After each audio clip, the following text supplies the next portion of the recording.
Nature. We are surrounded and embraced by her, unable to step out of her and unable to penetrate her more deeply. Unasked and unwarned, she accepts us into the circulation of her dance and propels herself with us until, tired out, we fall out of her arm. She creates eternally new forms. What is there has never been. What has been does not recur.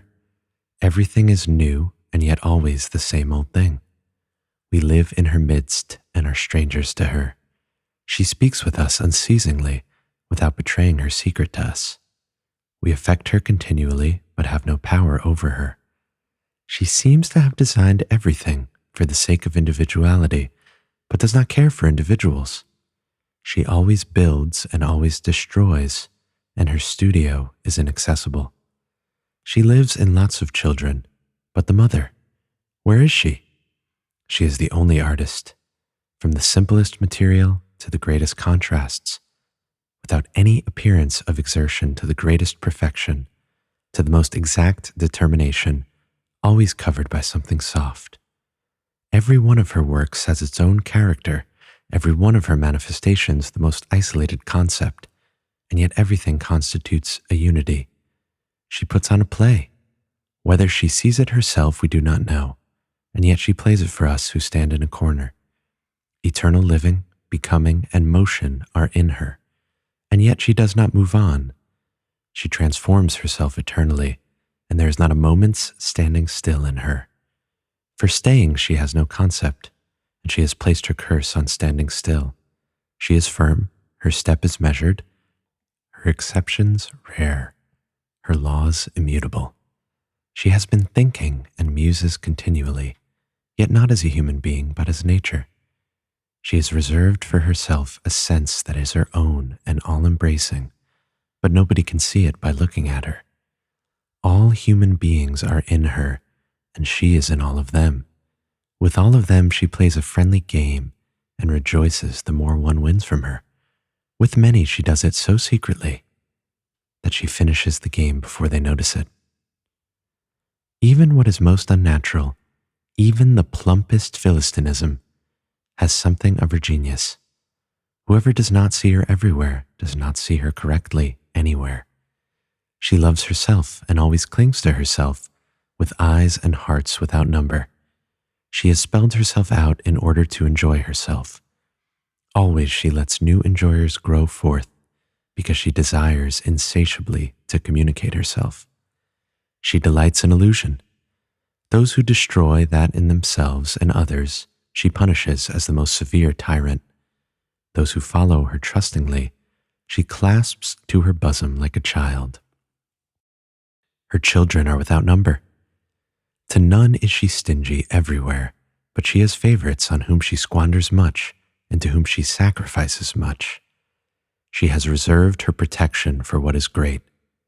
She squirts her creatures out of nothing and does not tell them whence they come and whither they are going. They are to run. The course is known to her.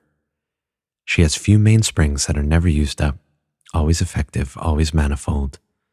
Her play is always new because she always creates new audiences. Life is her most beautiful invention, and death is her artifice for having much life. She shrouds man in dimness and eternally spurs him toward the light. She makes him dependent on earth, indolent and heavy, and shakes him up again and again. She implants needs because she loves movement. A wonder that she achieves all movement with so little. Every need is a benefit, quickly satisfied, quickly grown back again. When she implants one more, it is another source of pleasure, but soon she achieves a balance. Every moment she gets ready for the longest race, and every moment she is at her goal. She is vanity itself, but not for us for whom she has made herself the most important thing. She allows every child to fuss over her, every fool to pass judgment on her, thousands to walk obtusely over her without seeing anything, and rejoices in all of them and always comes out well. One obeys her laws even when one resists them. One works with her even when one wishes to work against her. She turns all she gives into a benefit, for she first makes it indispensable. She delays to be desired. She hurries lest one grow tired of her. She has neither language nor speech, but she creates tongues and hearts through which she feels and speaks. Her crown is love. Through that alone can one come close to her. She creates clefts between all beings, and everything wants to become entangled. She has isolated everything in order to pull everything together. With a few draughts from the beaker of love, she compensates us for a life of trouble. She is everything.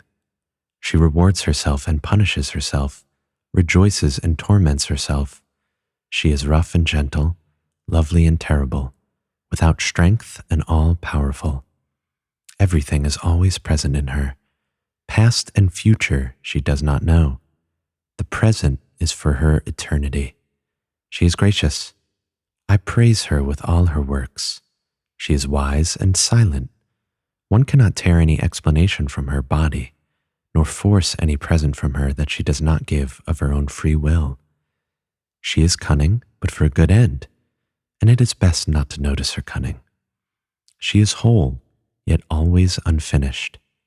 The way she carries on, she can always carry on.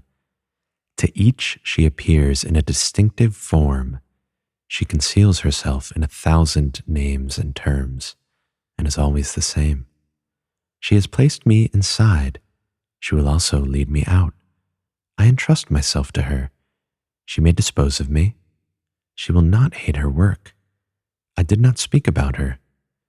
Know what is true and what is false. Everything she has spoken. Everything is her fault. Everything to her credit.